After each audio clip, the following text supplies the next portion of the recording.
8 o'clock. Wow. 7:30 at least. Hey, when? 7:30. Yeah. They just said they're moving the All-Star game from Georgia.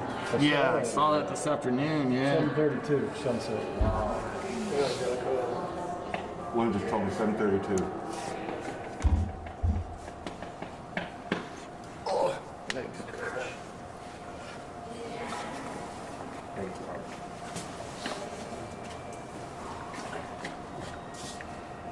Yeah, that's something a little bit.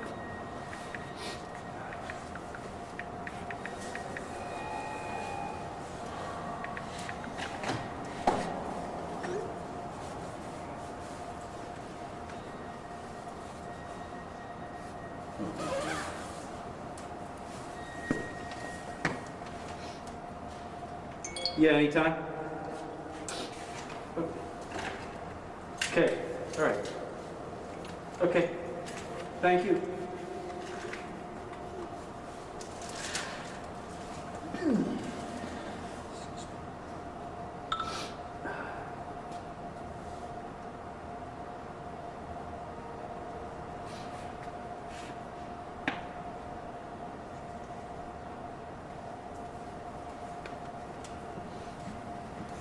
Russell Rotunda, higher camera on the bridge.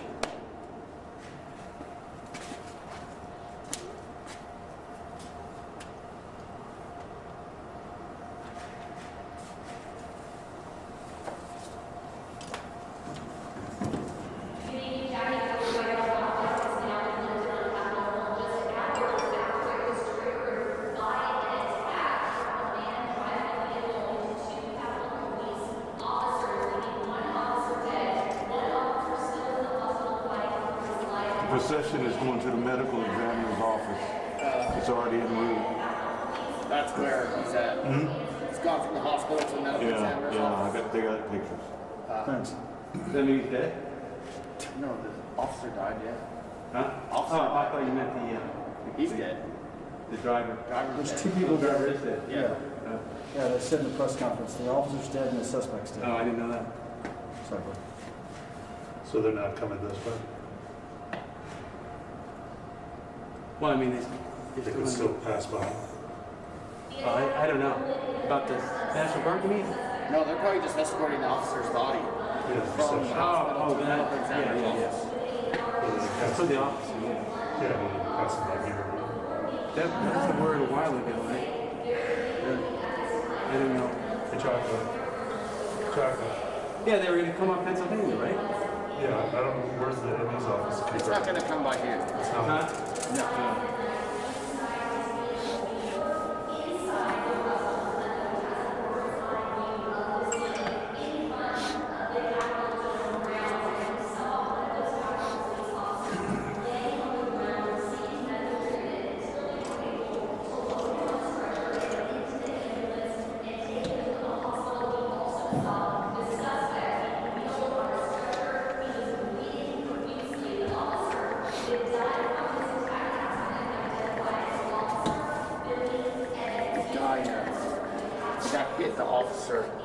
The guy hit the officer with the car, then jumped out With a knife and lunged. Yeah, that's what my people were saying. And evidently this guy, remember the Nation of Islam, and he's been posting on Facebook about hunger and That's exactly job what I loss. just heard. Yeah, from my buddy. That's what I heard.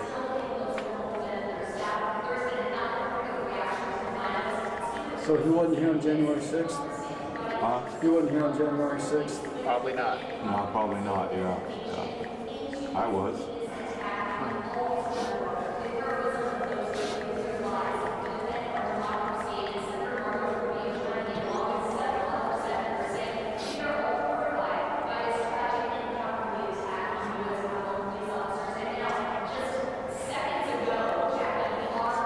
Now there's about 5 photographers down there. But are they getting run off now? Oh, from that backside?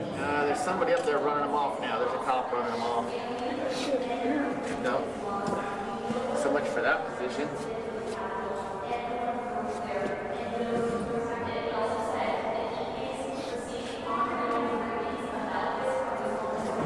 We always want to run off after you see your guy already there. Michael DeMar. See what those Hi, pictures Tom. look like. Good. Yes. Oh, there was a tent. Yeah, tent's about to hit the vehicle. That seems kind of unnecessary. It's kind of what I thought too, but Yeah, there's I'm sure, I'm sure they got some reason, but I don't know.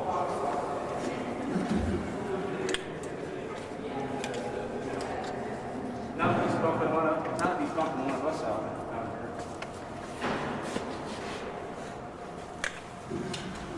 Oh, yeah, he does the other box there, as far as I know.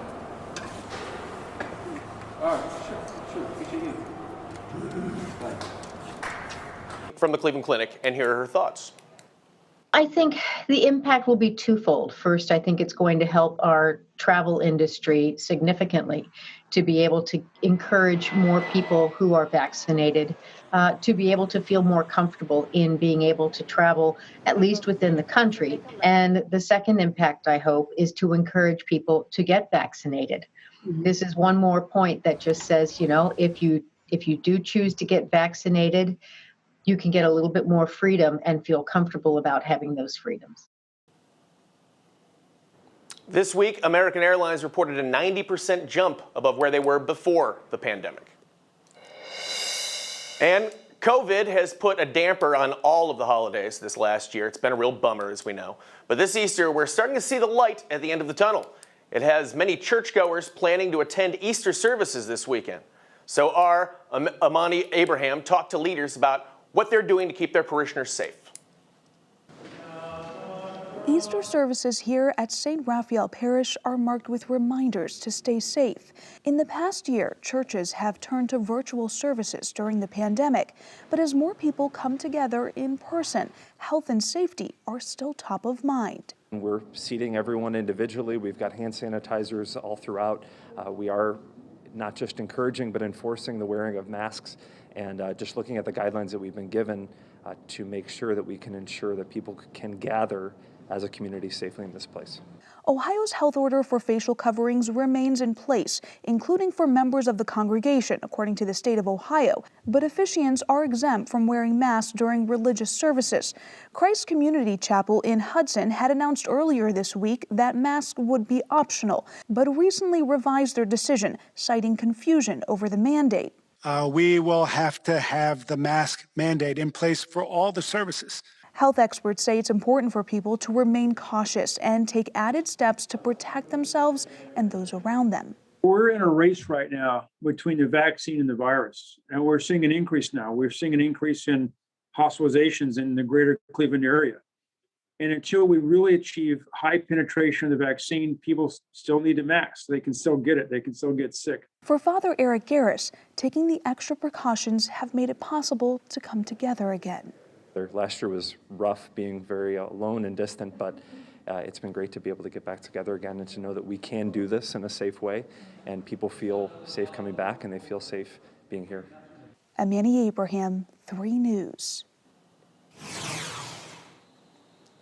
Well, let's get started with the 2021 baseball season. It's one that fans have been longing for after being kept out of stadiums for the last year. Remember when those cardboard people had all the good seats? The Indians' home opener is this Monday, and there will be many changes inside the ballpark. Our own Mark Namick joins us live outside of Progressive Field with what's new there this season. Mark, from limited seating to restrictions on attire, there's a lot going on this year. What's up? Well, the first big thing is the team welcomes fans back for the first time in 18 months. And this is the 28th home opener here at the corner of Carnegie and Ontario, as the saying goes. The pandemic, of course, is forcing the most obvious changes with a 30% limit of seating going on, and zip ties will keep those seats closed and people separated. There'll also be you have to wear face masks, of course, so you'll be ejected, and no paper tickets. But the biggest changes are coming from the team's front office, which in December announced it's dropping the Indians' name after more than a century, possibly after this season. The team is also banning Native American headdresses and face painting or anything that references Indian culture. As For Chief Wahoo, he vanished from team uniforms 2 years ago, but fans are still allowed to wear Chief Wahoo images on hats, t-shirts, and jackets. Now, Team Vice President Curtis Danberg told me today he acknowledges that there are many changes, but says there's plenty to be excited about.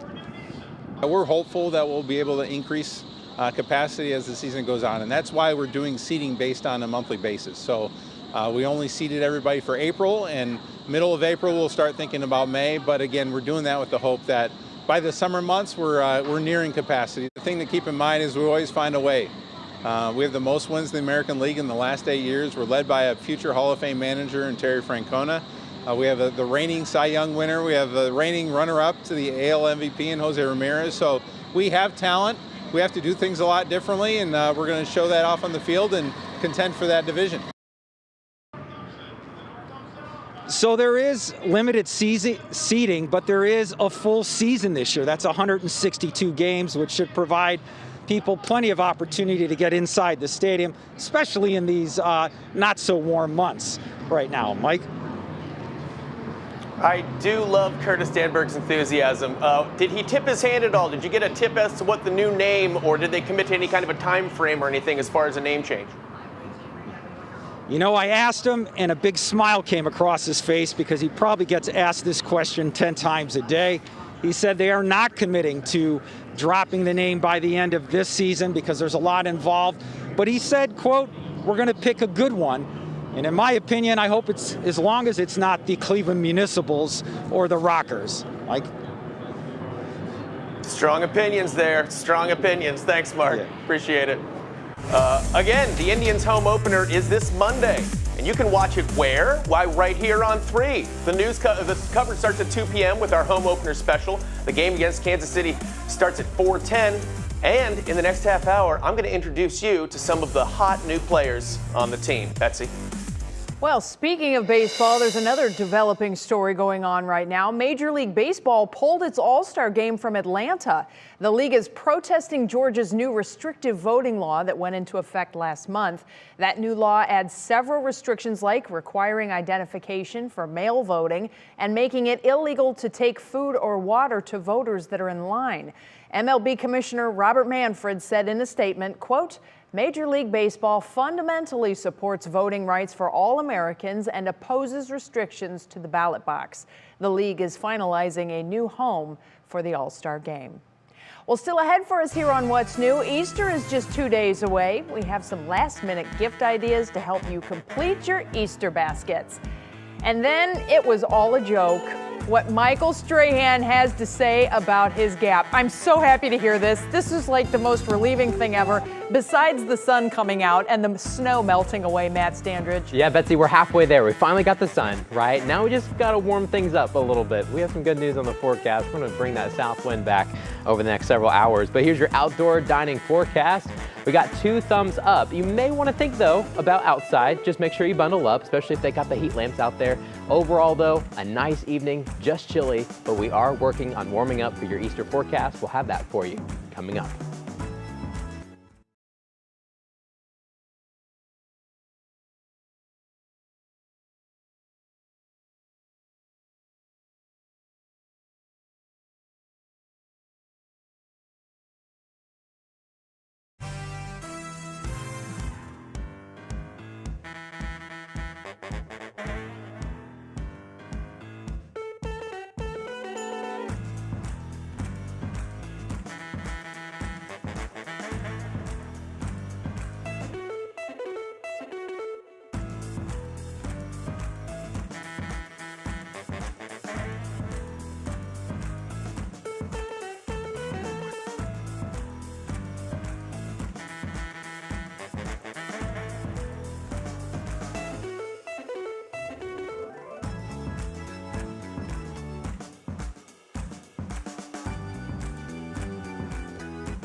Well, folks, COVID-19 upended most of last year, including our blessed Easter celebrations. This year, the CDC says anyone fully vaccinated can gather safely with others who are fully vaccinated themselves, while wearing masks or without wearing masks, whichever you prefer.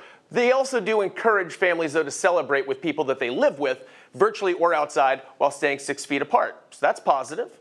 And if you are looking for those last-minute Easter gifts, and who isn't, Sarah Shookman has all the sweet deals.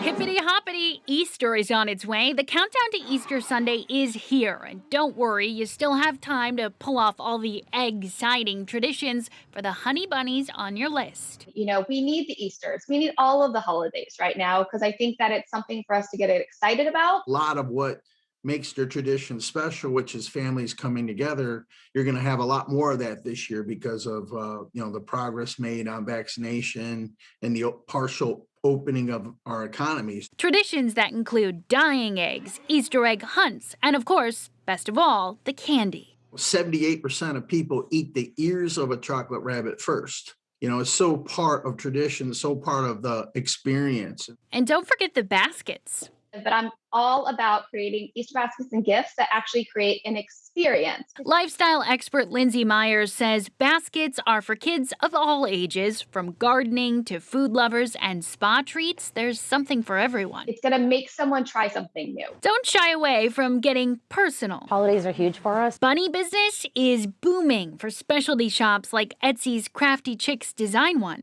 We did Easter baskets and Easter bunnies, everything personalized. Personalized water bottles and hairbrushes and all kinds of things that you can use as Easter basket stuffers. Whether the bunny visits you with a basket full of fun this Sunday or not, spending time with your loved ones is often the best gift of all. Sarah Shookman, 3 News. Well, Mike. Now, Betsy, according... Go ahead. Here we go. According to the National Confectioners Association, which has to be a fun group to party with, nearly half of Americans identify chocolate eggs or bunnies as their favorite Easter treats, with 19% of psychopaths preferring jelly beans. How do you feel about that? Jelly beans are the candy corn of Easter, in my opinion. It's just one of those things I agree. The mashup. They're pretty. I like the colors. But, you know, I'm also a big proponent of like the little gifty things over candy. I was all about the candy as a kid, but as a mom, it's a completely different perspective when you are handing your child gobs of candy. You start to second guess that. So, you know, maybe something a little That's going to be a long different is afternoon, I'm sure, once they're all full of chocolate rabbit ears. That is Personally, I go exactly feet first on a chocolate rabbit, too, just so you know, because I'm a weirdo. Really? I'm impressed. Yeah, feet first. Going against the grain, most certainly. Well, you know, it does look like Easter is going to be beautiful this year. So hopefully the Easter Bunny is going to bring maybe some new sunglasses for everybody out there. The good news is we all will be getting a little bit warmer, too. Matt Standridge joins us today with the latest on the forecast. Hi, Matt. Hey, Betsy, it's good to see you. You were saying yesterday it only takes 20 minutes for the sugar to set in. Oh. And then they're gone, right? It's like clockwork. You can time it. It's just that long for acetaminophen to kick in, and it's just that long for the sugar to kick in, 20 minutes. I love it. But at least for our upcoming Sunday, we have some nice weather on the way, so you can just let them outside. So some great weather this Easter weekend. I know it's cold right now. We're in the 30s. We have some 40s south of the Turnpike. But we're going to have a south wind that returns this weekend, especially Saturday, and it's going to help us get back to the 50s, and then we're going to try to reach towards some 60s for the second half of the weekend for Easter Sunday. But it's clear out there. We had a few clouds this morning, but then they're gone. That system is well away. You might have noticed the snow melted, unless it's still a little bit in the shade.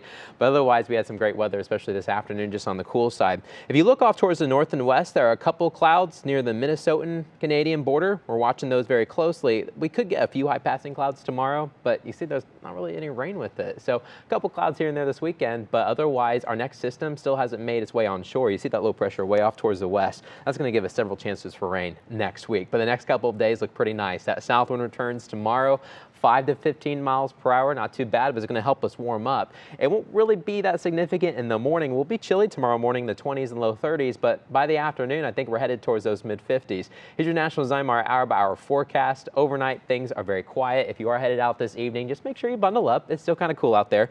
Those are some of those clouds tomorrow. They'll be off and on. It's not going to be a cloudy day at all, but we'll have some high-passing clouds here and there with some sunshine definitely in between, trying to warm us up into those mid-50s. Here's your Union Home Mortgage 7-day outlook. You can kind of see that stair step as we go forward the next several days. We go back into the 50s and 60s, and then after the home opener, rain is going to be back in the forecast across Northeast Ohio, at least for the foreseeable future. You're watching What's New. Stay tuned.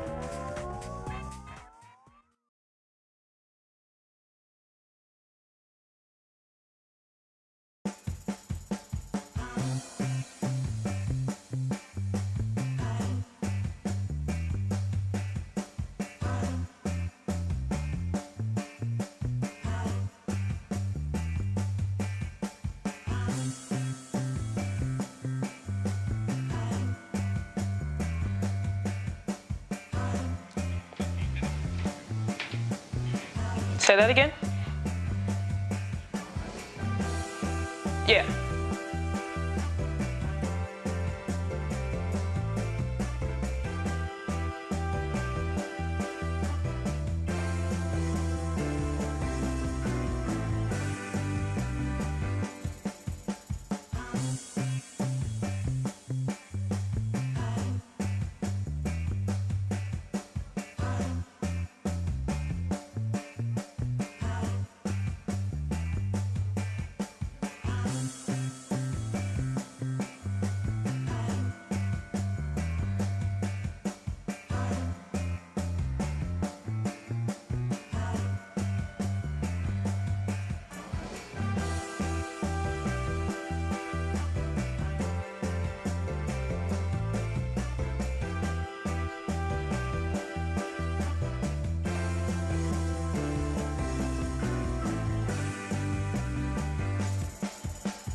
He got us. Michael Strahan pulled a fast one on his fans, and now he's setting the record straight about his gap. Kira Cotton explains in today's Pop Break. The gap is here to stay. Michael Strahan was indeed playing a trick on all of us when he revealed his new gapless smile earlier this week. In a video posted to social media yesterday, he appears in a face mask, thanking everyone for their support surrounding his decision. But after about a minute of conversation and praise, he pulls down his mask to reveal that his signature gap is still intact. April Fools. Come on, man! And from teeth separation to new union, Jeannie Mai and Jeezy have officially tied the knot. The Emmy Award-winning host and the Grammy-nominated artist wed in an intimate ceremony at their home in Atlanta last week. In a custom gown that included a 15-foot headpiece that was sewn into her hair, Jeannie said "I do" to Jeezy, who was dressed in a perfectly tailored champagne blush suit. The ceremony paid respects to Jeezy's late mother, Sandra Rose, and included Vietnamese traditions. Congratulations to the new Mr. and Mrs. Jenkins. I want to strap on a guitar again. That's all I want to do. I want to be in front of people. Eric Church is a hot shot, literally. The country music star is on the cover of this month's Billboard magazine receiving his COVID-19 vaccine. The 43-year-old is encouraging folks to get the shot, what he calls a God-sent miracle, so that things can return to normal. In his interview with the Entertainment magazine, Church said, "It became very clear to me that the only way to really get back to normal is through vaccination. You've got to get needles in arms." I just got the vaccine. Let's go play some music. Now, I can certainly relate to missing live music, but hopefully as more of us become vaccinated, we'll see the return of all of our favorite things. Betsy? Kira, did Michael Strahan get you? No, I kind of knew it was a joke. I didn't believe it. He's too confident with his gap for that to even resonate. He totally got me, and we were all talking like, oh, well, we support everybody making their own decisions. And he was a joke. I just think he got everybody so good, certainly. Oh, Kara, thank you so much for bringing us up to date on all the latest happenings in the outside world, if you will. Have a great weekend. We'll see you next week. Sounds good. Oh, that crafty Strahan. Now to our Worth the Watch. Each year, to help kick off spring break, teachers at the dance squad at Elyria High School perform during a basketball game of students versus staff. And here is a part of that performance, COVID style.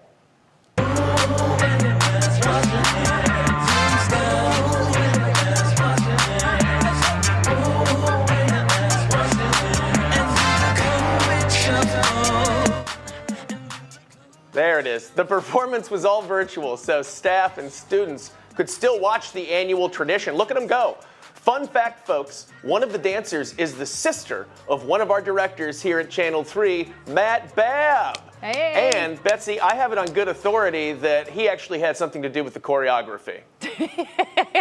he made up a lot of those moves.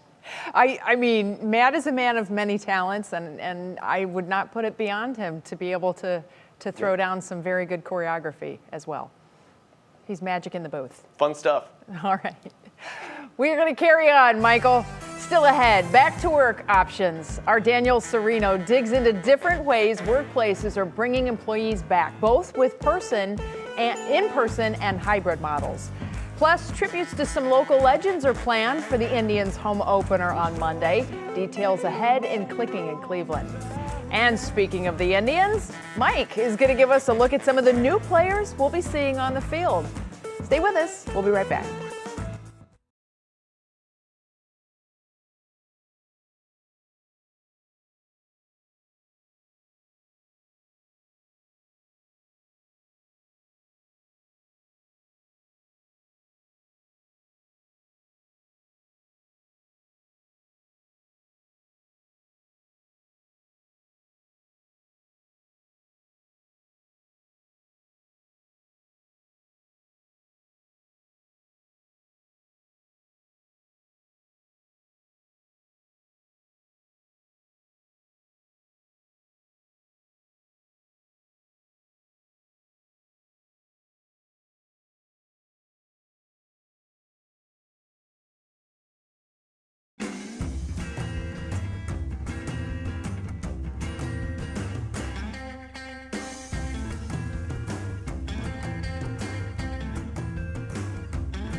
And now, live from WKYC Studios, this is What's New.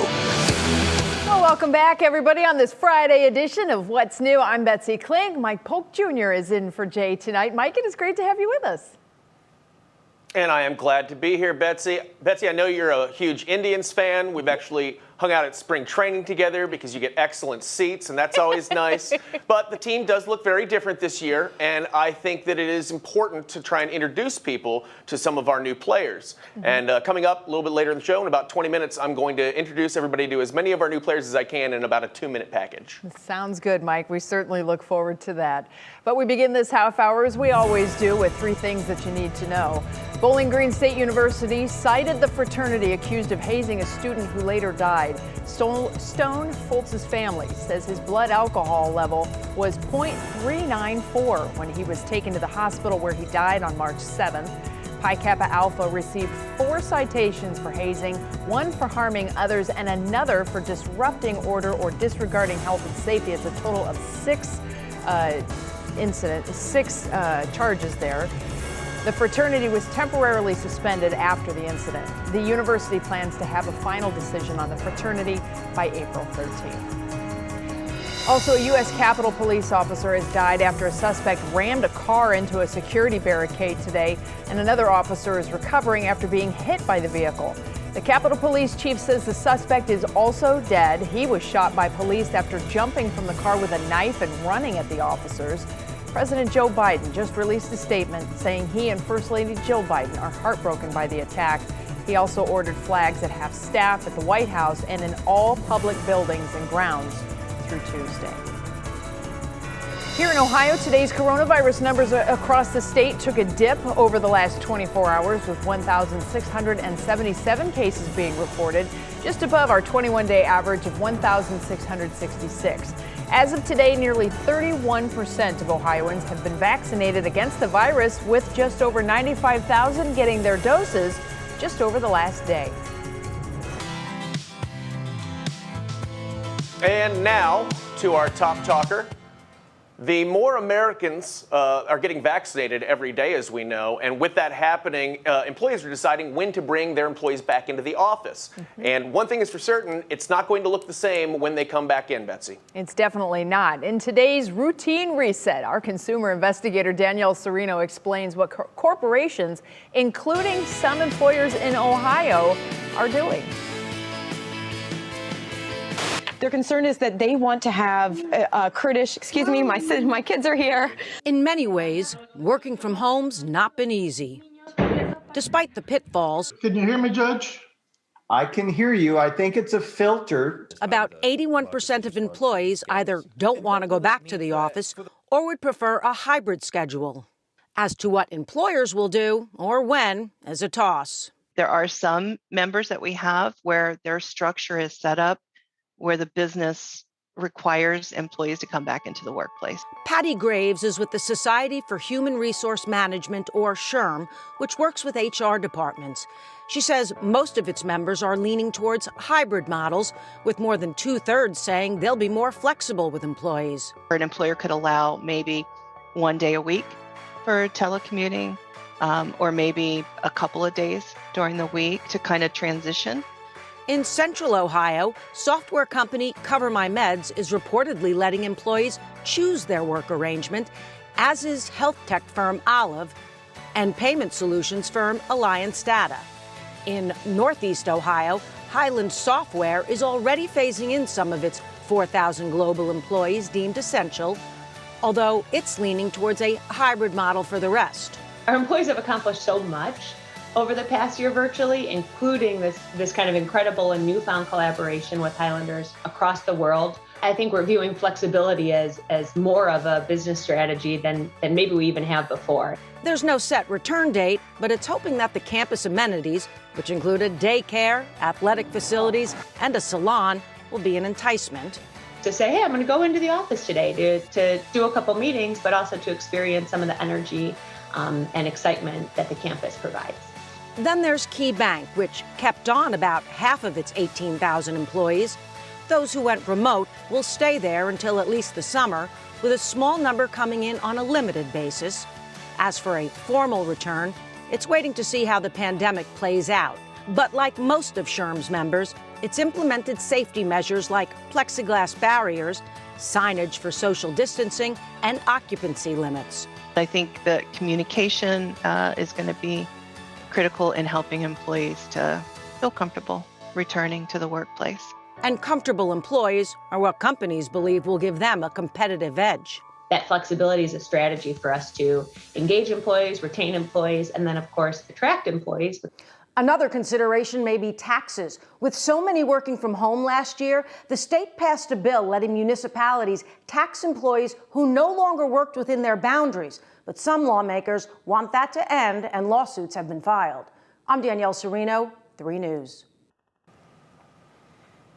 You know, out of all the things, I was thinking about it, Betsy, and when we're all back in the building, there's one thing that I'm really going to miss that I know is not coming back no matter what, and that's remember that food table that sat right outside the conference room that just had old food on it, like yesterday's pizza and a big tub of spaghetti for some reason and half a birthday cake, and there was always something there to eat. We're never going to have that table back, are we, Betsy? I think we will eventually, because newsrooms thrive on food. This is what we do. That's like what keeps us all together, right? The shared cardboard pizza that we all love. But certainly, it's a matter of portioning things out, right? So it's not everybody grabbing the same utensils. You kind of take your own thing. I think of the birthday cake, Mike, a big hit on all the social media platforms was the new way to cut a birthday cake. You take a glass and you just gram it on the cake and pull it off, and then your cake is served in the glass that you just picked it up with. We may have to adopt that here. Cool. I think that might be a new strategy for the newsroom, certainly. Good stuff. I'm in. Okay, we can be the leaders of that. We'll make sure we're stacked with cups just fine. All right, well, ahead on this Friday on What's New. With a new month comes new things to do, and we're going to share some of our guide to spring fun across Northeast Ohio this April. And then it is almost tribe time. I'm going to introduce you to the newest members of your Cleveland Indians. And Matt, it's almost time for the weekend. How's the weather looking, bud? Hey, Mike, it's good to see you. Easter, a lot of stuff going on, right? The next several days, we have Easter weekend, of course, and the home opener. But you just saw that live shot right over downtown Cleveland. We have a lot of sunshine out there. Now the only thing we have to do is warm up the temperature, and we're going to do it this weekend. We'll let you know how warm it's going to get. That's all coming up. Well, if you're more of a beer than a Bloody Mary kind of bruncher, head to Berea. Grindstone Tavern is our last brunch feature. They have a wide selection of fresh suds, stacks of zesty chicken and waffles, eggs, and tater tots. Who doesn't love tater tots for breakfast? It's all capped with salsa and sour cream. It'll satisfy any craving. Get your day going. Our Doug Tratner made a list of the best brunch spots across Northeast Ohio. You can find that now at wkyc.com/saveoursauce. We'll be right back.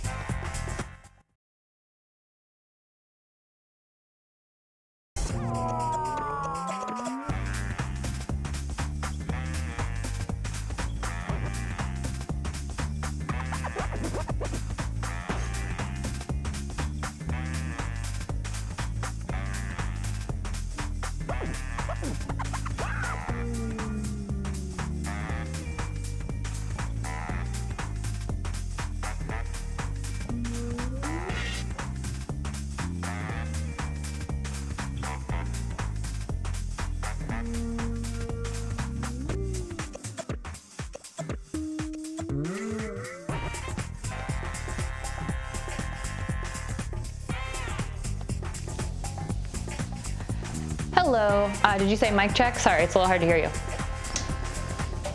Okay. Aside from baseball, there are a ton of great things to do in Northeast Ohio. Okay, great.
All right, well, it's Friday. The sun is shining. The temperature's got above freezing. So that's 3 very positive things that we have going for us.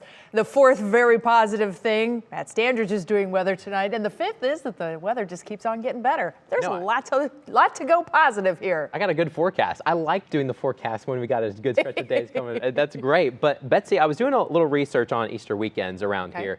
And I guess for the past 3 years, we've had at least a trace of an inch of rain. I don't think that's going to be the case this coming Sunday. I mean, we were just doing the forecast together here a couple hours ago, and this weekend looks really nice. The only thing we're really tracking is maybe a few high-passing clouds tomorrow. That's pretty much it. We're also tracking some warmer temperatures. I know it's cold right now. We've had a light north wind. But starting tomorrow in the morning, a light southerly wind will start to come back. And then throughout the afternoon, it could go up to about 15 miles per hour or so, warming us up. But tonight it's going to be chilly. We're going to dip probably below the freezing mark again. It's going to be cold as you're waking up tomorrow morning. But then we just go up from there. Right now you're looking at satellite and radar. Everything's quiet this evening. Lots of sunshine. So if you're headed out this evening, just make sure, of course, you bring the jacket and bundle up just because it's going to be on the chilly side. We are watching a couple clouds, though, towards our north and west, just starting to enter the Great Lakes. It's just this little disturbance passing through, and we'll get a couple of these clouds tomorrow off and on, but then we'll have some sunshine in between. Notice there's not really a lot of rain with it though too. We're actually have to keep our eyes way off towards the west. You see that low pressure just off the coast of Alaska? That's really our next big weather maker. That's not going to arrive though until the middle of next week, bringing us some rain. So I think the next couple of days look pretty much rain-free. We're just watching the south wind that's going to return tomorrow between 5 to 15, really trying to warm us up. Wind will really do wonders around here. It was out of the north today. But tomorrow's highs will probably get well into the 50s. So we hit the upper 30s today. We'll probably add about 20 degrees to that or so. Tomorrow afternoon, here's your National Zymar hour forecast. Once again, it's going to be chilly tonight, but watch that wind. We're watching it slowly turn throughout the overnight hours. It's going to be pretty light though overnight. But then notice throughout the afternoon, it starts to kick up a little bit more as we have some of those high passing clouds. And then we get some of those breaks of sun. We'll quickly jump into those 50s. And then we could even get into the upper 50s south of the turnpike. But then we were just talking about that system off the coast of the Pacific coast. Well, that's going to start to arrive as we go into the middle of next week. And I'm just running this out for you, running all through next week. We have several chances for some rain. And a lot of times it's not going to pour, but when you add up all these small rain chances over and over again, we'll have to talk about a little bit more rain on the way. In fact, this past month, March, we got less than half of what we were supposed to. And so we'll probably try to make up some room as we go into next week. But at least for the next 3 days, Betsy and Mike, we've got temperatures warming up back into the 60s. Easter weekend looks great on the Union Home Mortgage 7-day outlook. Home opener too, 60s, just maybe some clouds starting to build in. That's awesome. It is a beautiful forecast, and it's spring. It's still early. There's lots more warmth to come. Oh, yeah. Thank you, Matt. We'll see you again tonight at 7. Mikey? Sunday looks like good ham-eating weather. And it's now time for What's Clicking in Cleveland. For that, we bring in our digital anchor, Stephanie Haney. Hello, Stephanie. Hello, Michael. There is a beautiful new art installation downtown, and I'm talking about football helmets. With the 2021 NFL Draft coming here to Cleveland, Pepsi has put up giant versions of all 32 NFL team helmets. You can find them just off of Lakeside Avenue between East 6th and Ontario. That's the spot overlooking First Energy Stadium. And if you take pictures with the helmets, you can tag the NFL Draft account on Instagram and use the hashtags Pepsi NFL Helmets and NFL Draft. Now, when you watch the Tribe home opener on Monday, which you can do right here on Channel 3, you'll see tributes to 2 Cleveland greats who we lost last month. There will be a moment of silence before the game for Joe Tate, the longtime Cavaliers and Tribe broadcaster. And during the game, rocker Michael Stanley will be honored with a video and by playing his iconic song, My Town. Now, aside from baseball, there are a ton of great things to do here in Northeast Ohio this April in our guide on WKYC.com. When something's going wrong, you must whip it. If you're devoted to Devo, you can take a picture with these sculptures in Akron to show your support. Since the band is in the running to be inducted into the Rock Hall this year, remember to cast your fan vote. And starting April 7th, you can stream movies from the 45th Annual Cleveland International Film Festival. Most of those screenings cost $10 for the public.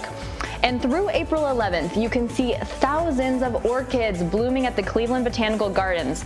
They are lining the greenhouse, hallways, and galleries right now. There's also a special Spotify playlist that you can listen to while you go through those gardens, Mike and Betsy. I think that is a very cool little addition that they made to the show there. I love That is cool. I've got to look back, though, at those NFL helmets. I haven't been down to see those things yet, those giant helmets, but I assume that they must have NFL security guarding the Baltimore Ravens and Steelers helmet round the clock, right? I mean, because otherwise those are going to get vandalized, or else I'm going to lose a lot of faith in the people in this city. Well, they will now, for sure. Now that you said that, Mike, I can bet on that. So Glad to if be helpful, everybody. If you do see something amiss, you would obviously report Mike right away, and some of the other shenanigans that are happening with some of Mike's friends too. I'm just putting ideas out there. I can't be blamed for people's actions. I think I could probably fair. fill a Thank few you, names though. in on that list right now. Yeah, kind of easy. No doubt, no doubt. Yeah. It's fair Move game, us along, everybody. Mike. Well, coming up, folks, thank you, Stephanie. Coming up, folks, what's up with the Indians and what's this team going to look like this year? I'm going to introduce you to all of the new faces that you're going to see. And a one-kid wonder. Why one dad decided to let his boy take some time off school. That's ahead and show us something good on this Friday.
Well, welcome back to What's New, everybody. We told you earlier this month that Indians superfan and drummer John Adams would miss the home opener. He's been dealing with some health issues over the last year and can't go to the games yet. Good dude, we're wishing him well. He's hoping to make it back in June, but fear not, you will still hear a drum beating. Today, the team tweeted that Black Keys drummer and Akron native Patrick Carney will fill in for Adams at Monday's opener. Carney's not the only new face you'll see, of course. Got all kinds of new faces on the Indians right now, and I thought I might be able to help out by introducing you to a few of them. Take a look. Hey, who's pumped for a home opener? Who's pumped for a home opener at 30% seating capacity due to an ongoing pandemic after losing our best player? And also, we're not totally sure if we're allowed to say our team's name out loud or not. It's not great. This is especially hurtful because opening day is one of the official legitimized all-day day drinking holidays here in Cleveland, along with St. Pat's, Dingus Day, every Browns game, and now I guess Michael Stanley Day, because why not? Let's throw it in the mix. But like last year, opening day is going to look very different this season. First of all, the fact that the stadium can only be 30% full is obviously disappointing, as we Indians fans traditionally like to save that level of attendance for the second home game of the season. But we can adjust to that. What is truly jarring is just how different the team itself looks this year, what with the payroll being slashed considerably for cost-saving measures. So we have a lot of new faces. It's actually eerily reminiscent of a well-known sequence from the 1989 cinematic masterpiece Major League. Who are these guys? Look, Frankie Lindor is gone, you guys. And the worst part is, he still seems pretty happy. I keep watching his social media like some bitter ex, just hoping that he might look sad or gain weight because he misses us.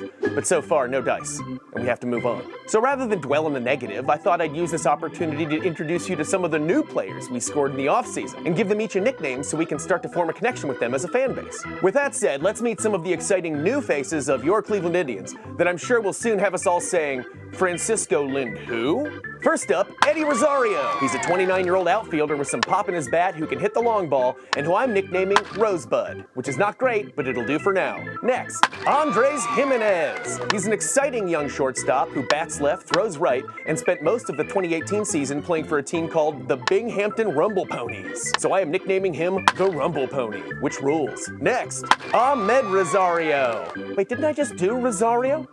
We got 2 Rosarios in the offseason? Fine, I'm calling him Rosario also. Next, hey, look out, it's Ben Gamble. Where are my Gamble heads at? Ben's a 28-year-old outfielder who looks like one of your brother's friends, and he's originally from Neptune, Florida. We'll be calling him Gamalicious. Next, newly acquired relief pitcher Brian Shaw is another fresh face on the scene. Wait a second, is this the same Brian Shaw, like our Brian Shaw from before? We brought him back.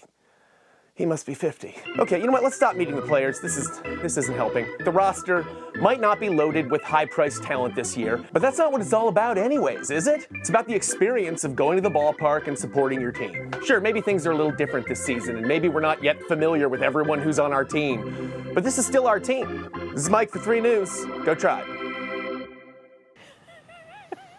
I do feel the need to point out, I was not ragging totally on Brian Shaw. I was just surprised that we got him back. I'm a Brian Shaw stan and supporter. He eats up innings and he does good work, and I hope he finds his form again here in Cleveland. I got to tell you, when I saw his name in a Twitter feed regarding an Indians game, it was a spring training game, Brian Shaw pitched, and I was like, why is this back in my Twitter feed? And I'm like hitting refresh. Wait, is he coaching now? Or is this an old tweet? Why is this regurgitating something from so long ago? Yeah, he's back. But, Tito is very relief faithful. Pitchers, they can pitch for a long time. He loves his guys, and so I'm sure he'll fit him in somewhere, certainly. But, yeah, there's a lot of new faces. Maybe we can all just adopt them and, just love on them a little bit. Yeah, that's what they need. That's exactly it. Well, please to watch the Indians home opener. That's coming up on Monday. Yes, this Monday. Our coverage starts at 2 o'clock. The game against the Kansas City Royals starts at 4:10. We are so excited about that. And the weather looks good. Well, coming up, we're going to introduce you to a preteen prodigy. How this little man is making a big difference in one community. Then coming up at 6 on What Matters Most, new information in the University Hospital's fertility clinic disaster. 3 News investigator Rachel Polanski got a hold of the 79-page motion and has more on the allegations.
Hey, David, how are you? Testing 1, 2, 3, 4. Today's show, Something Good, comes from Billings, Montana. Thank you. And then Stephanie, too. So they're trying to have projects. So he's delayed. Today's show is... I hear you. I'm sorry. Yeah, that was slow. Right. Thanks, David. But it's like double the delay. Yeah. It's so hard.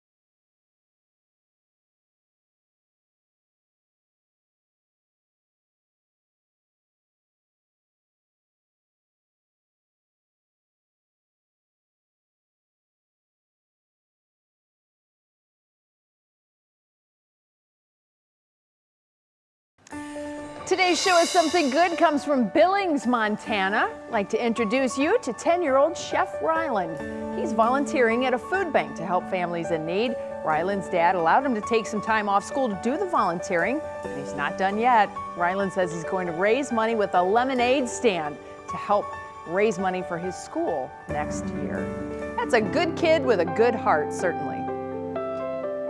Nice. Good job, Ryland. Way to put in the work. And we got a 3 News campaign ourselves going on right now called Feel the Love, where we're asking you viewers from all across Northeast Ohio to share your reunions with us following quarantine over the last year. Just use the hashtag reunions3 on social media, or you can upload the pictures and video to our WKYC app using the Near Me feature. April this month, by the way, we're going to be sharing all of these reunion pictures at the end of the month, everything that we get from you guys, and you guys are sending in some great ones, so please keep them coming. Well, Mike, thank you so much for joining us on this Friday, helping us wrap up a great week of What's New. Thanks for having me. And honestly, Betsy, it's always a blast. Happy Easter to everybody. Thank you, too. What Matters Most with Russ starts right now. Now at 6, a car rams a barricade near the U.S. Capitol, killing one officer and injuring another. We'll have a live report from Washington. Also, remembering Nathan. Family members of the man found dead in Lake Erie are speaking out on their loss as they thank the community for support. New travel guidelines. I think it's wonderful news. I think this is one more step toward us getting back to a more pre-COVID life. Fully vaccinated Americans can travel freely once again. We have the CDC's latest update. And ready for opening day, the Indians at Progressive Field are prepared to welcome fans back this season. What you need to know before heading to the ballpark. From the WKYC studios, this is What Matters Most. And good evening. I'm Russ Mitchell. Laura is off tonight. We begin in Washington, where a driver rammed his car into a security barricade at the U.S. Capitol, killing one police officer and injuring another.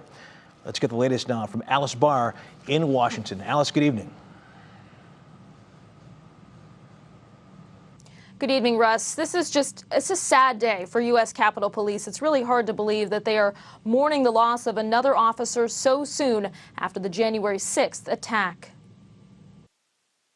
For the second time in less than 3 months, a U.S. Capitol Police officer has died in the line of duty. Officer William Evans had been with the department for 18 years. Investigators say he and another officer were hit by a car, the driver ramming into them and then a barricade at a security checkpoint outside the Capitol. The Capitol Police acting chief says the suspect, identified as 25-year-old Noah Green of Indiana,